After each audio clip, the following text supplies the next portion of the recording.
नमस्कार, आदाब, सत श्री अकाल, जय भीम, जोहार। मेरा नाम है नवीन कुमार। एक लाइन में खबर यह है कि काम पर लगे पत्रकार का फोन पुलिस जांच के नाम पर जब्त नहीं कर सकती। हाई कोर्ट के इस आदेश के बाद से पत्रकार और पत्रकार संगठन राहत महसूस कर रहे हैं। हालांकि यह राहत कितने घंटे, कितने दिन या कितने महीने, साल निष्कंटक रहेगी, कोई नहीं जानता। लेकिन इतना तो तय है कि पत्रकारों के मोबाइल जब्त करने से पहले पुलिस वालों को कई बार अब सोचना होगा कि अदालत में उसका जवाब क्या होगा। प्रेस की स्वतंत्रता और पत्रकारों की निजता की रक्षा के इस ऐतिहासिक फैसले से पूरे मीडिया जगत को एक मजबूत संदेश मिला है कि पत्रकारों को उनके काम के लिए प्रताड़ित नहीं किया जा सकता, और अगर ऐसा किया गया तो अदालतें अभिव्यक्ति की स्वतंत्रता की रक्षा करेंगी। लेकिन पत्रकारों के मोबाइल जब्त करने को लेकर यह जो हंगामा मचा है वो है क्या? यह मामला है तमिलनाडु का। वहां एक यूनिवर्सिटी है, अन्ना यूनिवर्सिटी। दिसंबर 2024 में अन्ना यूनिवर्सिटी की एक छात्रा के साथ यौन शोषण का मामला सामने आया था। जिस तरह से हर एफआईआर सरकारी वेबसाइट पर अपलोड की जाती है, उसी तरह इस एफआईआर को भी अपलोड कर दिया गया। अब होता यह है कि ऐसे संवेदनशील मामलों में जो भी एफआईआर अपलोड होती है उसमें सिस्टम पहचान को अपने आप छिपा लेता है। यह संवेदनशील जानकारी को ब्लॉक कर देता है, क्योंकि ऐसे मामलों में पीड़िता की पहचान किसी भी तरह से जाहिर नहीं होनी चाहिए। लेकिन अन्ना यूनिवर्सिटी यौन उत्पीड़न केस में जो एफआईआर सरकारी वेबसाइट पर अपलोड की गई, उसमें तकनीकी गड़बड़ी के कारण पुलिस ने बताया पीड़िता की पहचान छिपाने की प्रक्रिया फेल हो गई। तमाम पत्रकारों की दिलचस्पी इस खबर में थी। वो जानना चाहते थे कि एफआईआर में क्या लिखा है। इसलिए जब एफआईआर सरकारी वेबसाइट पर अपलोड हुई तो उन्होंने उसे फौरन डाउनलोड कर लिया या देख लिया। इस एफआईआर से पीड़िता की पहचान उजागर हो रही थी। जब तमिलनाडु पुलिस की यह गलती पकड़ी गई तो उसकी लापरवाही को लेकर फजीहत शुरू हुई। लेकिन अपनी गलती स्वीकार करने और उसे ठीक करने की बजाय, पत्रकारों से उस जानकारी को रोकने का अनुरोध करने की बजाय, एसआईटी ने कार्रवाई करते हुए उन 4 पत्रकारों को ही सम्मन भेज दिया जिन्होंने एफआईआर डाउनलोड की थी। पुलिस पत्रकारों को दबाने के लिए इस कदर जल्दी में थी कि उसने व्हाट्सएप पर समन भेजकर उन्हें तत्काल पेश होने के लिए मजबूर किया।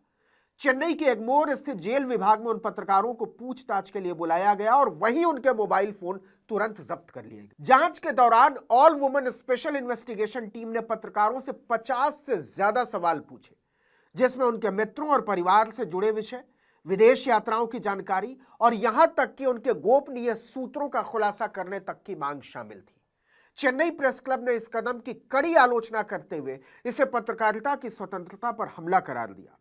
प्रेस क्लब के बयान में कहा गया कि यह कदम पत्रकारों को डराने, धमकाने और उनकी स्वतंत्रता को कुचलने के लिए उठाया गया है। इससे रिपोर्टर्स के संपर्कों और सूचनाओं के स्रोतों को भी खतरा है। हम सभी जब्त किए गए उपकरणों की तुरंत वापसी की मांग करते हैं। इसी तरह एडिटर्स गिल्ड ऑफ इंडिया ने भी इसे प्रेस की स्वतंत्रता के अधिकारों का उल्लंघन बताते हुए पत्रकारों के मोबाइल उपकरणों को तत्काल लौटाने की मांग की। साथ ही एडिटर्स गिल्ड ने पत्रकारों को व्हाट्सएप के जरिए समन भेजने पर भी कड़ी आपत्ति दर्ज कराई। इसके बाद पीड़ित पत्रकारों ने मद्रास हाईकोर्ट का रुख किया, लेकिन मद्रास हाईकोर्ट ने इस मामले में हस्तक्षेप करने से इनकार कर दिया और याचिकाकर्ताओं से कहा कि वो सुप्रीम कोर्ट का रुख करें।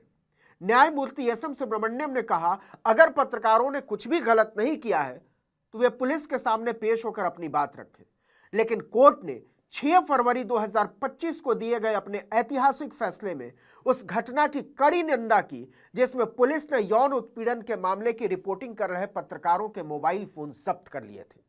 मद्रास हाईकोर्ट के जस्टिस जीके इलंथिरैयन ने कहा कि पत्रकारों को उनके व्यक्तिगत और गोपनीय डेटा तक जबरन पहुंच प्रदान करने के लिए मजबूर करना, उनसे निजी और संवेदनशील जानकारी मांगना न केवल प्रेस की आजादी पर हमला है, बल्कि सर्विलेंस यानी निगरानी के डर से उन्हें दबाने का प्रयास। हाईकोर्ट ने कहा कि मोबाइल फोन की जब्ती प्रेस परिषद अधिनियम 1978 की धारा 15(2) का स्पष्ट उल्लंघन है।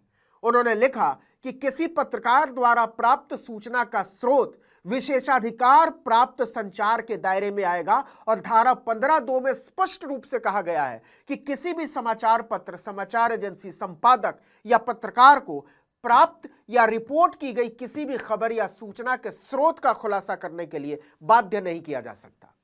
जस्टिस इलंथिरैयन ने इस बात पर भी आश्चर्य व्यक्त किया कि एसआईटी ने उन पत्रकारों को भी समन जारी कर दिया जिन्होंने केवल अपराध एवं आपराधिक ट्रैकिंग नेटवर्क एवं सिस्टम यानी सीसीटीएनएस पोर्टल पर एफआईआर देखी थी। लेकिन हैरानी की बात यह है कि एसआईटी ने पोर्टल पर इसे अपलोड करने के लिए जिम्मेदार पुलिस वालों और दूसरे अधिकारियों से कोई पूछताछ नहीं की। न्यायमूर्ति जीके इलांथेरायन ने यह भी कहा कि पुलिस को अन्ना विश्वविद्यालय यौन उत्पीड़न मामले की एफआईआर को इस तरह पोर्टल पर अपलोड नहीं करना चाहिए था, और अगर उसने ऐसा किया है तो इसमें पत्रकारों की कोई गलती नहीं है, यह आम जनता के लिए उपलब्ध था। न्यायाधीश ने अफसोस जताते हुए कहा कि यौन उत्पीड़न की एफआईआर को अपलोड करना माननीय सर्वोच्च न्यायालय द्वारा पारित आदेश का साफ उल्लंघन है। यह बहुत दुर्भाग्यपूर्ण है कि पुलिस कर्मियों ने केवल इतना कहा कि तकनीकी गड़बड़ियों के कारण एफआईआर आधिकारिक वेब पोर्टल पर अपलोड हो गई। मद्रास हाईकोर्ट ने अपने फैसले में साफ लिखा कि एसआईटी जांच की आड़ में पत्रकारों को परेशान नहीं किया जा सकता। इन्वेस्टिगेशन टीम पत्रकारों को पूछताछ के लिए बुला सकती है, लेकिन अप्रासंगिक सवाल इररिलेवेंट क्वेश्चंस नहीं पूछे जाने चाहिए। इसके साथ ही मद्रास हाईकोर्ट ने पुलिस को 3 साफ निर्देश भी दिए। पहला, जांच अगले 5 दिनों में पूरी की जाए, यानी 10 फरवरी या उससे पहले पत्रकारों को लेकर जांच पूरी करनी होगी। दूसरा, पत्रकारों के मोबाइल फोन और दूसरे जब्त किए गए उपकरण तुरंत लौटाए जाएं। और तीसरा, एसआईटी द्वारा पत्रकारों के उत्पीड़न और दबाव को रोका जाए।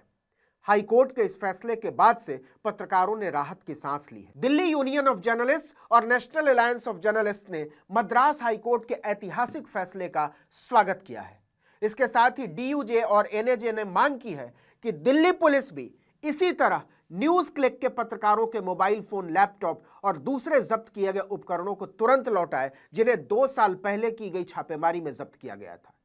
यहीं पर सबसे बड़ा सवाल खड़ा होता है कि क्या मद्रास हाईकोर्ट का फैसला दूसरे राज्यों में काम करने वाले पत्रकारों और पुलिस के लिए भी नजीर बन पाएगा, खासकर उत्तर प्रदेश, मध्य प्रदेश और छत्तीसगढ़ जैसे राज्यों में जहां पत्रकारों के काम करने की परिस्थितियां बेहद भयावह और चुनौतीपूर्ण हैं। इसमें हरियाणा और राजस्थान भी जोड़ लीजिए।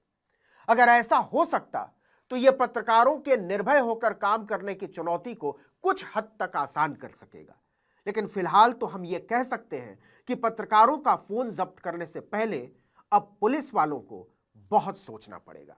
इस वीडियो में इतना ही, लेकिन अगर आपने आर्टिकल 19 इंडिया को अब तक सब्सक्राइब नहीं किया है तो फौरन कर लीजिए, बेल आइकॉन दबाइए, घंटी जैसी आकृति, लाइक कीजिए और कमेंट करके बताइए हमारा वीडियो आपको कैसा लगा। हमारा ट्विटर हैंडल है article19_India और मेरा ट्विटर हैंडल है नवीन जर्नलिस्ट। नमस्कार।